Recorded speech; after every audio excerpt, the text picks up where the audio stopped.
Good morning, everybody. It's Saturday, September 16th. Can you believe it? Can you believe it? And I'm on my way to work, and it's 6:40 in the morning. And I hope everybody is doing fine.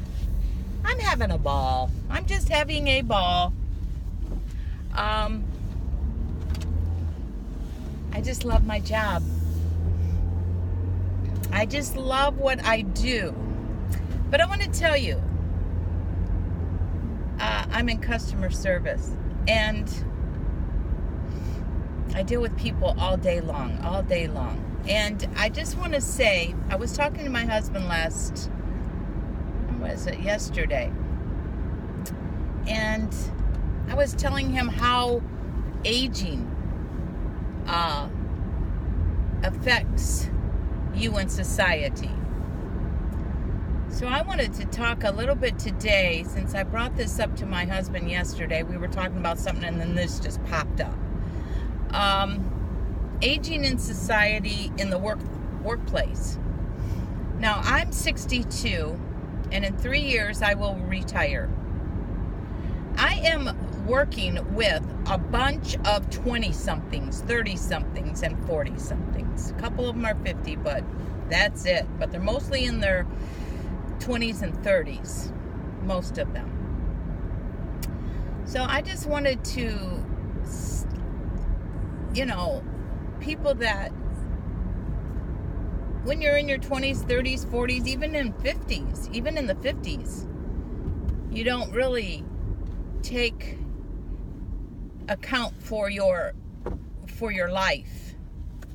And it really hit home when I was watching this YouTube video, Cheap RV Living with Bob Wells. He's on a video talking about death and dying, and which prompted me to go to the library and get Elizabeth Kubler-Ross's book on death and dying, which she wrote back in 1969, where she sat beside the bed of dying patients and what her experience was. I don't want this to be a morbid video, because we all need to embrace death. If you can embrace death, you can fully live your life, if you can accept it, that we're all going to die someday. But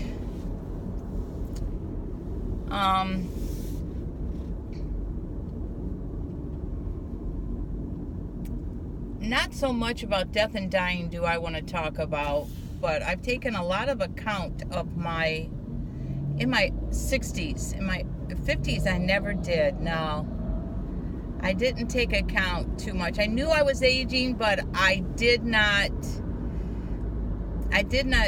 grasp the full impact it would have on society. Society is built around the youth, 100%. It's built around the youth. It is so built around the youth.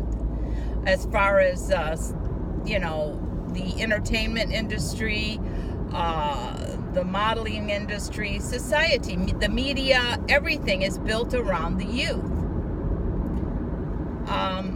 That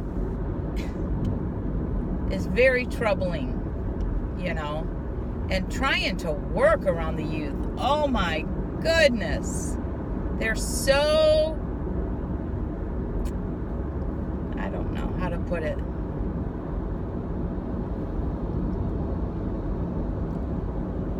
I wish I could find the words. They're just so disengaged with human feelings, with the human touch.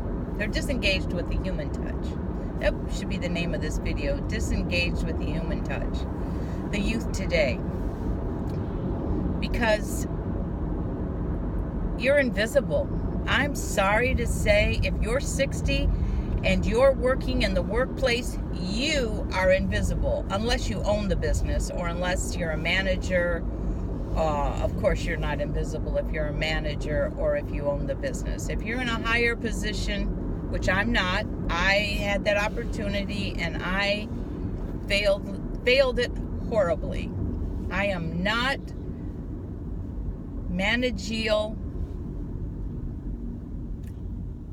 I'm not a managerial person. I'm a people person.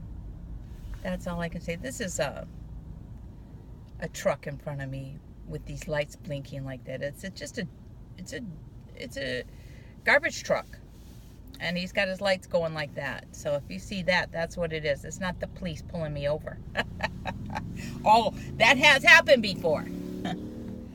But the youth of today and the aging, and I had a managerial position, which I did not fully like it.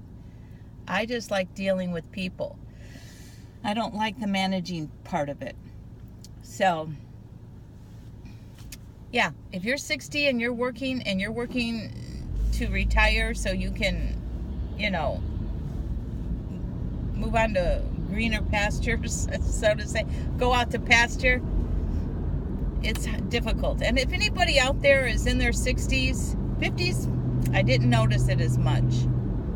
The 60s is when I really noticed the disengagement of society. But if you're in your 60s and you're understanding what I'm talking about, leave a comment below. I'd love to hear about it, because I really would love to have, not be the only person in the world that feels invisible at this age.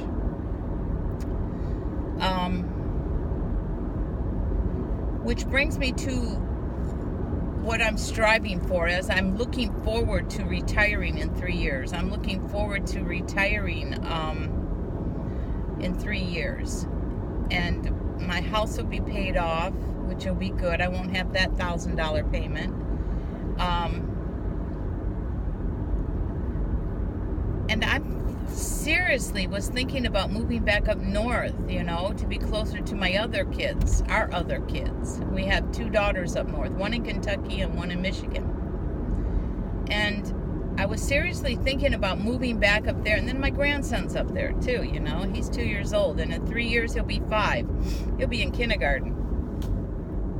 And I was seriously thinking about doing that. But in 3 years, what I think I'm seriously doing